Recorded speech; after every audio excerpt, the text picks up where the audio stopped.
শান্তি, ওম শান্তি, ওম শান্তি। আজি 5/11/2025 মুৰলী, প্ৰাত মুৰলী, মধুবন। ওম শান্তি। বাপ দাদা বাবাই কৈছে, মৰমৰ সন্তানসকল, এই গোটেই জগতখন ৰোগীসকলৰ ডাঙৰ হস্পিটেল। বাবা গোটেই জগতক নিৰোগী কৰি তুলিবলৈ আহিছে। বাবাই প্ৰশ্নত দিছে, কোনটো স্মৃতি থাকিলে কেতিয়াও বিষণ্ণতা বা দুখৰ লহৰ আহিব নোৱাৰে? উত্তৰত দিছে, এতিয়া আমি এই পুৰণি সৃষ্টি, পুৰণা শৰীৰ এৰি ঘৰলৈ যাম, পুনৰ নতুন সৃষ্টিত পুনৰ জন্ম ল'ম। আমি এতিয়া বাদশ্বাহীত যাবৰ কাৰণে ৰাজযোগ শিকি আছো। পিতাই আমাৰ অৰ্থাৎ সন্তানসকলৰ কাৰণে আত্মিক ৰাজস্থান স্থাপনা কৰি আছে। এইটো স্মৃতি থাকিলে দুখৰ লহৰ আহিব নোৱাৰে। বাবাই গীত দিছে, তুমি হো মাতা পিতা, তুমি মাতা পিতা তুমি। ওম শান্তি। গীত তোমালোক সন্তানসকল কাৰণে নহয়, নতুনসকলক বুজাবৰ কাৰণে। এনেকুৱাও নহয় যে ইয়াত সকলো বুদ্ধিমানে আছে, নহয়। বুদ্ধিহীনসকলক আণ্ডাৰলাইন অবোধ বুদ্ধিমান কৰি তোলা হয়। সন্তানসকলে বুজি পায় যে আমি কিমান বুদ্ধিহীন হৈ গৈছিলোঁ। এতিয়া বাবাই আমাক বুদ্ধিমান কৰি তোলে। যেনেকৈ স্কুলত পঢ়ি সন্তান কিমান বুদ্ধিয়ক হৈ যায়, প্ৰত্যেকে নিজৰ নিজৰ বোধ শক্তিৰে বেৰিষ্টাৰ, ইঞ্জিনিয়াৰ আদি হয়। ইয়াত আত্মাক বুদ্ধিমান কৰি তুলিব লাগে। পঢ়েও আত্মাই শৰীৰৰ দ্বাৰা, কিন্তু বাহিৰত যি শিক্ষা পোৱা যায় সেয়া অল্পকালৰ কাৰণে, শৰীৰ নিৰ্বাহৰ অৰ্থে। যদিও কোনোবাই ধৰ্মান্তৰিতও কৰে, হিন্দু খ্ৰীষ্টান কৰি দিয়ে, কিহৰ বাবে? অলপ সুখ পাবৰ কাৰণে, পইচা চাকৰি আদি সহজে পাবৰ কাৰণে, জীৱিকাৰ কাৰণে। এতিয়া তোমালোক সন্তানসকলে জানা যে আমি পোনপ্ৰথমেতো আত্মা অভিমানী হ'ব লাগে। এইটো হৈছে মুখ্য কথা, কিয়নো এইখন হয়েই ৰোগী জগত। এনেকুৱা কোনো মনুষ্য নাই যি ৰোগী নহয়, কিবা নহয় কিবা নিশ্চয় হয়। এই গোটেই জগতখন বহুত ডাঙৰ হস্পিটেল, য'ত সকলো মনুষ্য পতিত ৰোগী। আয়ুসো বহুত কম, অকস্মাত মৃত্যু হৈ যায়, কালৰ হাতোৰাত আহি যায়। এইটো তোমালোক সন্তানসকলে জানা। তোমালোক সন্তানসকলে কেৱল ভাৰতৰে নহয়, গোটেই বিশ্বৰ গুপ্তভাৱে সেৱা কৰা। মূল কথা হৈছে পিতাক কোনেও নাজানে। মনুষ্য হৈ পাৰলৌকিক পিতাক নাজানে, তেওঁৰ প্ৰতি স্নেহ নাৰাখে। এতিয়া পিতাই কয়, মোৰ প্ৰতি স্নেহ ৰাখা। মোৰ প্ৰতি স্নেহ ৰাখি ৰাখি তোমালোক মোৰ লগতে উভতি যাব লাগিব। যেতিয়ালৈকে উভতি নোযোৱা, তেতিয়ালৈকে এই চি জগতত থাকিবলগীয়া হয়। প্ৰথমতেতো দেহ অভিমানৰ পৰা দেহী অভিমানী হোৱা, তেতিয়াহে তোমালোকে ধাৰণ কৰিব পাৰিবা আৰু পিতাক স্মৰণ কৰিব পাৰিবা। যদি দেহী অভিমানী নোহোৱা, তেন্তে কোনো কামৰ নোহোৱা। দেহ অভিমানীতো সকলো হয়। তোমালোকে বুজিও পোৱা যে মই আত্মা অভিমানী হোৱা নাই, পিতাক স্মৰণ নকৰোঁ, গতিকে মই তেনেকুৱাই হৈ আছোঁ যেনেকুৱা প্ৰথমে আছিলোঁ। মূল কথাই হৈছে দেহী অভিমানী হোৱাৰ। ৰচনাক জনাটো নহয়, জ্ঞানো কৰা হয় ৰচয়িতা, ৰচনাৰ জ্ঞান। এনেকুৱা নহয় যে প্ৰথমতে ৰচনা, পাছত ৰচয়িতাৰ জ্ঞান বুলি কোৱা হ'ব, নহয়। প্ৰথমতে ৰচয়িতা সেইজন পিতাই হয়, কোৱাও হয় হে ঈশ্বৰ পিতা। তেওঁ আহি তোমালোক সন্তানসকলক নিজৰ সমান কৰি তোলে। পিতাটো সদায় আত্মা অভিমানী হয়েই, সেইবাবে তেওঁ সৰ্বোচ্চ। পিতাই কয়, মইতো আত্মা অভিমানী হওঁ, যাৰ শৰীৰত প্ৰৱেশ কৰিছোঁ তেওঁকো আত্মা অভিমানী কৰি তোলোঁ। এওঁৰ শৰীৰত প্ৰৱেশ কৰোঁ এওঁক সলনি কৰিবৰ বাবে, কিয়নো এওঁ দেহ অভিমানী আছিল। এওঁকো কওঁ, নিজক আত্মা বুলি বুজি মোক যথাৰ্থ ৰীতিৰে স্মৰণ কৰা। এনেকুৱা বহুত মনুষ্য আছে যিসকলে ভাবে আত্মা বেলেগ, জীৱ অৰ্থাৎ শৰীৰ বেলেগ। আত্মা দেহৰ পৰা ওলাই যায়, তেন্তে দুটা বস্তু নহ'ল জানো? পিতাই বুজায়, তোমালোক আত্মাহে পুনৰ্জন্ম লয়, আত্মাহে শৰীৰ লৈ ভূমিকা পালন কৰে। বাবাই বাৰে বাৰে বুজায় নিজক আত্মা বুলি বুজা। এই ক্ষেত্ৰত বহুত পৰিশ্ৰম কৰিব লাগে। যেনেকৈ বিদ্যাৰ্থীয়ে পঢ়িবৰ বাবে একান্তত বাগিচা আদিত গৈ পঢ়ে, পাদৰীসকলেও অৰ্থাৎ খ্ৰীষ্টিয়ান ধৰ্মৰ যাজক ফুৰিবলৈ গ'লে একেবাৰে শান্ত হৈ থাকে। তেওঁলোক কোনো আত্মা অভিমানী হৈ নাথাকে, যীশু খ্ৰীষ্টৰ স্মৃতিত থাকে। ঘৰত থাকিও স্মৰণটো কৰিব পাৰে, কিন্তু বিশেষকৈ একান্তত যায়। যীশু খ্ৰীষ্টক স্মৰণ কৰিবলৈ আন কোনো ফালে নাচায়ে। যিসকল ভাল তেওঁলোকে ভাবে যে আমি যীশু খ্ৰীষ্টক স্মৰণ কৰি কৰি তেওঁৰ ওচৰলৈ গুচি যাম। যীশু খ্ৰীষ্টত স্বৰ্গত বহি আছে, আমিও স্বৰ্গলৈ গুচি যাম। এনেকৈও ভাবে যে যীশু খ্ৰীষ্ট স্বৰ্গ স্থাপনা কৰোঁতা ঈশ্বৰ পিতাৰ ওচৰলৈ গ'ল, আমিও স্মৰণ কৰি কৰি তেওঁৰ ওচৰলৈ যাম। সকলো খ্ৰীষ্টান সেই এজনৰ সন্তান হ'ল। তেওঁলোকৰ কোনো জ্ঞান ঠিক, কিন্তু তোমালোকে ক'বা যে তেওঁলোকে তেনেকৈ ভবাটো ভুল, কিয়নো যীশু খ্ৰীষ্টৰ আত্মাটো ওপৰলৈ যোৱাই নাই। যীশু খ্ৰীষ্ট নামটো শৰীৰৰ যাক ফাঁচীকাঠত ওলমালে আত্মাটো ফাঁচীকাঠত নুঠে। এতিয়া যীশু খ্ৰীষ্টৰ আত্মা ঈশ্বৰ পিতাৰ ওচৰলৈ গ'ল, এনেকৈ কোৱাও ভুল হৈ যায়। কোনোবা উভতি কেনেকৈ যাব? প্ৰত্যেকেই স্থাপনা, তাৰ পাছত প্ৰতিপালন নিশ্চয় কৰিবলগীয়া হয়। ঘৰত ৰং আদি দিয়া হয়, এয়াও প্ৰতিপালন কৰা হয় নহয়। এতিয়া বেহদৰ পিতাক তোমালোকে স্মৰণ কৰা। এই জ্ঞান বেহদৰ পিতাৰ বাহিৰে অন্য কোনেও দিব নোৱাৰে। নিজৰে কল্যাণ কৰিব লাগে, ৰোগীৰ পৰা নিৰোগী হ'ব লাগে। এইখন ৰোগীসকলৰ ডাঙৰ চিকিৎসালয়, গোটেই বিশ্ব ৰোগীসকলৰ চিকিৎসালয়। ৰোগী নিশ্চয় সোনকালে মৰি যাব, পিতা আহি এই গোটেই বিশ্বক নিৰোগী কৰি তোলে। এনেকুৱা নহয় যে ইয়াতে নিৰোগী হৈ যাব। পিতাই কয় নিৰোগী হয়ে নতুন সৃষ্টিত, পুৰণি সৃষ্টিত নিৰোগী হ'ব নোৱাৰে। এই লক্ষ্মীনাৰায়ণ নিৰোগী, সৰ্বদা স্বাস্থ্যৱান, তাত আয়ুসো দীঘলীয়া হ'ব। ৰোগী বিকাৰী হয়, নিৰ্বিকাৰীসকল ৰোগী নহয়, সেয়া হয়েই সম্পূৰ্ণ নিৰ্বিকাৰী।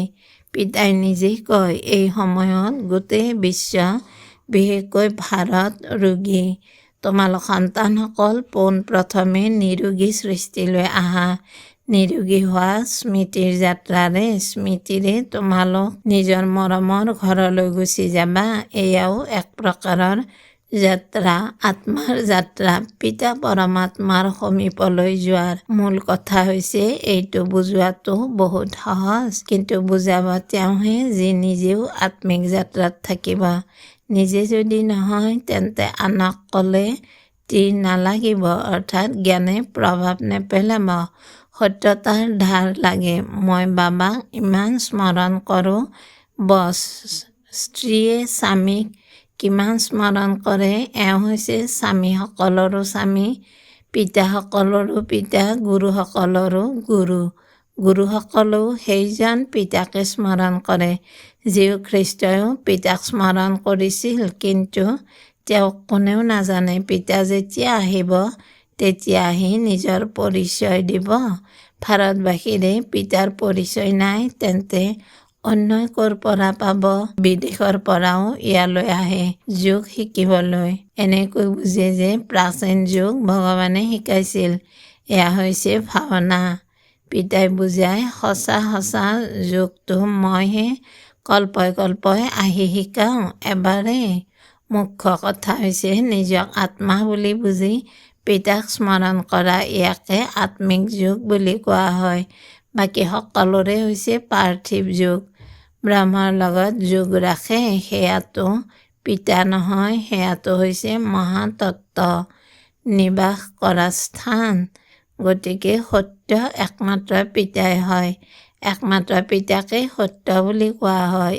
এইটো ভাৰতবাসীয়ে নাজানে যে পিতা কেনেকৈ সত্য হয়। তেওঁৱেই সত্য খণ্ড স্থাপনা কৰে, সঁচা খণ্ড আৰু মিছা খণ্ড। তোমালোক যেতিয়া সঁচা খণ্ডত থাকা তেতিয়া তাত ৰাৱণ ৰাজ্য নাথাকে। আধা কল্পৰ পাছত ৰাৱণ ৰাজ্য মিছা খণ্ড আৰম্ভ হয়। সঁচা খণ্ড পুৰা সত্য যুগক কোৱা হ'ব। আকৌ কলি যুগৰ অন্ত হৈছে পুৰা মিছা খণ্ড। এতিয়া তোমালোক সংগমত বহি আছা, ইফালৰো নোহোৱা সিফালৰো নোহোৱা। তোমালোকে যাত্ৰা কৰি আছা। আত্মাই যাত্ৰা কৰি আছে, শৰীৰে নহয়। পিতা আহি যাত্ৰা কৰিবলৈ শিকায়। ইয়াৰ পৰা তালৈ যাব লাগে, তোমালোকক এয়া শিকায়। সেই লোকসকলে আকৌ তৰা চন্দ্ৰ আদিলৈ যাবৰ বাবে যাত্ৰা কৰে। এতিয়া তোমালোকে জানা যে তাত কোনো লাভ নাই। এই বস্তুবোৰৰ দ্বাৰাই গোটেই বিনাশ হ'ব। বাকী যি ইমান পৰিশ্ৰম কৰে সকলো ব্যৰ্থ। তোমালোকে জানা এই সকলোবোৰ বস্তু যি বিজ্ঞানৰ দ্বাৰা তৈয়াৰ হয় সেয়া ভৱিষ্যতে তোমালোকৰে কামত আহিব। এই ড্ৰামাখন ৰচি থোৱা আছে। বেহদৰ পিতা আহি পঢ়ায় তেন্তে কিমান সন্মান দিব লাগে। শিক্ষকক এনেও বহুত সন্মান দিয়ে। শিক্ষকে আদেশ দিয়ে ভালদৰে পঢ়ি উত্তীৰ্ণ হৈ যোৱা। যদি আদেশ পালন নকৰা তেন্তে অনুত্তীৰ্ণ হৈ যাবা। পিতায়ো কয় তোমালোকক বিশ্বৰ মালিক কৰি তুলিবলৈ পঢ়াওঁ। এই লক্ষ্মীনাৰায়ণ হৈছে মালিক। যদিও প্ৰজাও মালিক হয়, কিন্তু পদটো বহুত আছে নহয়। সকলো ভাৰতবাসীয়েও কয় আমি মালিক। গৰীবেও নিজক ভাৰতৰ মালিক বুলি বুজে। কিন্তু ৰজা আৰু তেওঁলোকৰ মাজত কিমান পাৰ্থক্য আছে। জ্ঞানৰে পদৰ পাৰ্থক্য হৈ যায়। জ্ঞানটো বুদ্ধিমান হোৱা উচিত। পবিত্ৰতাও জৰুৰী আৰু স্বাস্থ্য সম্পত্তিও লাগে। স্বৰ্গত সকলো আছে নহয় জানো। পিতাই লক্ষ্য উদ্দেশ্য বুজায়। সৃষ্টিত আন কাৰো বুদ্ধিত এই লক্ষ্য উদ্দেশ্য নাথাকিব। তোমালোকে তৎক্ষণাৎ ক'বা আমি এয়া হ'মগৈ। গোটেই বিশ্বত আমাৰ ৰাজধানী হ'ব। এয়াতো এতিয়া পঞ্চায়তী অৰ্থাৎ 5 বিকাৰৰ ৰাজ্য। প্ৰথমে আছিল দ্বৈত মুকুটধাৰী, তাৰ পাছত একক মুকুটধাৰী। এতিয়াতো মুকুটেই নাই। বাবাই মুৰলীত কৈছিল ইয়াৰো চিত্ৰ থাকিব লাগে। দ্বৈত মুকুটধাৰী ৰজাসকলৰ আগত একক মুকুটধাৰীসকলে মূৰ দোৱায়। এতিয়া পিতাই কয় মই তোমালোকক ৰজাৰো ৰজা, দ্বৈত মুকুটধাৰী কৰি তোলো। সেয়া হৈছে অল্পকালৰ কাৰণে, এয়া হৈছে 21 জন্মৰ কাৰণে। প্ৰথম মুখ্য কথা হৈছে পবিত্ৰ হোৱাৰ। আহ্বানো জনায় যে আহি পতিতৰ পৰা পাৱন কৰি তোলক। এনেকৈ নকয় যে ৰজাৰো ৰজা কৰি তোলক। এতিয়া তোমালোক সন্তানসকলৰ হৈছে বেহদৰ সন্ন্যাস। এই সৃষ্টিৰ পৰাই গুচি যাম নিজৰ ঘৰলৈ। পুনৰ স্বৰ্গলৈ আহিম। ভিতৰি আনন্দিত হৈ থাকিব লাগে। যিহেতু বুজি পোৱা যে আমি ঘৰলৈ যাম, পুনৰ ৰাজ্যলৈ আহিম, তেন্তে বিষণ্ণতা, দুখ আদি এই সকলোবোৰ কিয় থাকিব লাগে। আমি আত্মা ঘৰলৈ যাম, আকৌ নতুন পুনৰ্জন্ম, নতুন সৃষ্টিত ল'ম। সন্তানসকলৰ স্থায়ী আনন্দ কিয় নাথাকে। মায়াৰ বিৰুদ্ধাচৰণ বহুত, সেয়েহে আনন্দ কম হৈ যায়। পতিত পাৱনে নিজেই কয় মোক স্মৰণ কৰা, তেতিয়া তোমালোকৰ জন্ম জন্মান্তৰৰ পাপ ভস্ম হৈ যাব। তোমালোক স্বদৰ্শন চক্ৰধাৰী হোৱা। এইটো জানা যে আমি পুনৰ নিজৰ ৰাজস্থানলৈ গুচি যাম। ইয়াত ভিন্ন ভিন্ন প্ৰকাৰ ৰজা হৈছে। এতিয়া পুনৰ আত্মিক ৰাজস্থান হ'ব। স্বৰ্গৰ মালিক হৈ যাবা। খ্ৰীষ্টান লোকে স্বৰ্গৰ অৰ্থ বুজি নাপায়। তেওঁলোকে মুক্তিধামকে স্বৰ্গ বুলি কৈ দিয়ে। এনেকুৱা নহয় যে স্বৰ্গ স্থাপনা কৰোঁতা ঈশ্বৰ পিতা স্বৰ্গত থাকে। তেওঁতো থাকেই শান্তিধামত। এতিয়া তোমালোকে পুৰুষাৰ্থ কৰা স্বৰ্গলৈ যাবৰ বাবে। এইটো পাৰ্থক্য শুনাব লাগে। ঈশ্বৰ পিতা হৈছে মুক্তিধামত থাকোঁতা। স্বৰ্গ নতুন সৃষ্টিক কোৱা হয়। তাততো খ্ৰীষ্টিয়ান নাথাকে। পিতা আহি স্বৰ্গ স্থাপনা কৰে। তোমালোকে যাক শান্তিধাম বুলি কোৱা, তেওঁলোকে তাক স্বৰ্গ বুলি বুজি লয়। এই সকলোবোৰ বুজিবলগীয়া কথা। পিতাই কয় জ্ঞানটো বহুত সহজ। এয়া হৈছে পবিত্ৰ হোৱাৰ জ্ঞান, মুক্তি জীৱন মুক্তিত যোৱাৰ জ্ঞান, যিটো পিতাইহে দিব পাৰে। যেতিয়া কাৰোবাক ফাঁচি দিয়া হয় তেতিয়া অন্তৰত এইটোৱে থাকে যে মই ভগৱানৰ ওচৰলৈ যাম। ফাঁচি দিওঁতাজনেও কয় ঈশ্বৰক স্মৰণ কৰা। ঈশ্বৰক দুয়োজনে নাজানে। তেওঁলোকৰতো সেই সময়ত মিত্ৰ সম্বন্ধীয় আদি স্মৃতিলৈ আহে। গায়নো আছে, যিয়ে অন্তকালত স্ত্ৰীক স্মৰণ কৰে, কোনোবা নহয় কোনোবা নিশ্চয় স্মৃতিলৈ আহে। সত্য যুগতহে মজিদ হৈ থাকে। তাত এইটো জানে যে এখন ছাল এৰি অন্য এখন লৈ ল'ম। তাত স্মৰণ কৰাৰ দৰকাৰ নাই। সেইকাৰণে কয় দুখত স্মৰণ সকলোৱে কৰে। ইয়াত দুখ আছে, সেইকাৰণে স্মৰণ কৰে, যাতে ভগৱানৰ পৰা কিবা পায়। তাততো সকলো প্ৰাপ্ত হৈয়ে থাকে। তোমালোকে ক'ব পাৰা যে আমাৰ উদ্দেশ্য হৈছে মনুষ্যক আস্তিক কৰি তোলা, প্ৰভুৰ কৰি তোলা। এতিয়া সকলো অনাথ, আমি প্ৰভুৰ হওঁ। সুখ শান্তি সম্পত্তিৰ উত্তৰাধিকাৰ দিওঁতা পিতাহে হয়। এই লক্ষ্মী নাৰায়ণ কিমান দীৰ্ঘায়ু আছিল এয়াও জানে। ভাৰতবাসীৰ প্ৰথমতে দীৰ্ঘায়ু আছিল, এতিয়া কম। কিয় কম হৈ গ'ল এয়া কোনেও নাজানে। তোমালোকৰ কাৰণেতো অতি সহজ হৈ গ'ল বুজিবলৈ আৰু বুজাবলৈ। সেয়াও ক্ৰমানুসৰি। প্ৰত্যেকৰে বুজনি নিজা নিজা। যিয়ে যেনেকৈ ধাৰণ কৰে তেনেকৈ বুজায়। ভাল বাৰু। অতি মৰমৰ কল্পৰ পাছত পুনৰাই মিলিত হোৱা সন্তানসকলৰ প্ৰতি মাতা পিতা বাপ দাদাৰ স্নেহপূৰ্ণ স্মৰণ আৰু সুপ্ৰভাত। আত্মিক পিতাৰ আত্মিক সন্তানসকলক নমস্কাৰ। আমি আত্মিক সন্তানসকলেও আমাৰ আত্মাৰ মা বাবা বাপ দাদাক স্নেহপূৰ্ণ স্মৰণ, সুপ্ৰভাত, নমস্কাৰ নমস্কাৰ নমস্কাৰ। ধন্যবাদ বাবা, ধন্যবাদ। ধাৰণাৰ বাবে মুখ্য সাৰ 1 নম্বৰত দিছে, যেনেকৈ পিতা সদায় আত্মা অভিমানী, তেনেকৈ আত্মা অভিমানী হৈ থকাৰ পুৰা পুৰুষাৰ্থ কৰিব লাগে। এজন পিতাক অন্তৰেৰে স্নেহ কৰি কৰি পিতাৰ লগত ঘৰলৈ যাব লাগে। 2 নম্বৰত দিছে, বেহদৰ পিতাক পুৰা সন্মান দিব লাগে, অৰ্থাৎ পিতাৰ আদেশ অনুসৰি চলিব লাগে। পিতাৰ প্ৰথম আদেশ হৈছে সন্তানসকল ভালদৰে পঢ়ি উত্তীৰ্ণ হৈ যোৱা। এইটো আদেশ পালন কৰিব লাগে। বৰদান, শক্তিশালী সেৱাৰ দ্বাৰা নিৰ্বলীজনক বল দিওঁতা সঁচা সেৱাধাৰী হোৱা। শক্তিশালী সেৱাৰ দ্বাৰাই নিৰ্বলীজনক বল দিওঁতা সঁচা সেৱাধাৰী হোৱা।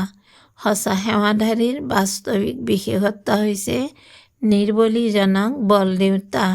সেৱাটো সকলোৱে কৰে, কিন্তু সফলতাত যি অন্তৰ দেখা যায় তাৰ কাৰণ হৈছে সেৱাৰ সাধনসমূহত শক্তিৰ অভাৱ। যেনেকৈ তৰোৱালত যদি ধাৰ নাথাকে তেতিয়া সেই তৰোৱালৰ কাম নকৰে, তেনেকৈ সেৱাৰ সাধনাসমূহত যদি স্মৃতিৰূপী শক্তিৰ ধাৰ নাথাকে তেন্তে সফলতা পোৱা নাযায়।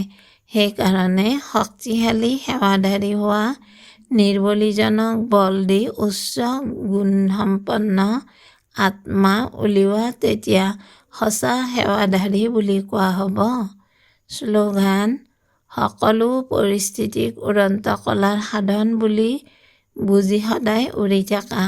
সকলো পৰিস্থিতিক উড়ন্ত কলাৰ সাধন বুলি বুজি সদায় উৰি থাকা। ওম শান্তি, ওম শান্তি। অব্যক্ত সংকেত, অশৰীৰী তথা বিদেহী স্থিতিৰ অভ্যাস বঢ়োৱা। অশৰীৰী তথা বিদেহী স্থিতিৰ অভ্যাস বঢ়োৱা। এনে অশৰীৰী হোৱা সহজ, কিন্তু যি সময়ত কোনো কথা সন্মুখত আহে, সেৱাত কোনো খেলিমেলি সন্মুখত আহে, কোনো অস্থিৰতা সৃষ্টি কৰোতা পৰিস্থিতি আহে, তেনে সময়ত ভাবিলা আৰু অশৰীৰী হৈ যোৱা। ইয়াৰ বাবে বহু সময়ৰ অভ্যাস লাগে। ভবা আৰু কৰা একেলগে চলক, তেতিয়াহে অন্তিম কাকতত উত্তীৰ্ণ হ'ব পাৰিবা। ধন্যবাদ বাবা, ধন্যবাদ। ওম শান্তি, ওম শান্তি, ওম শান্তি।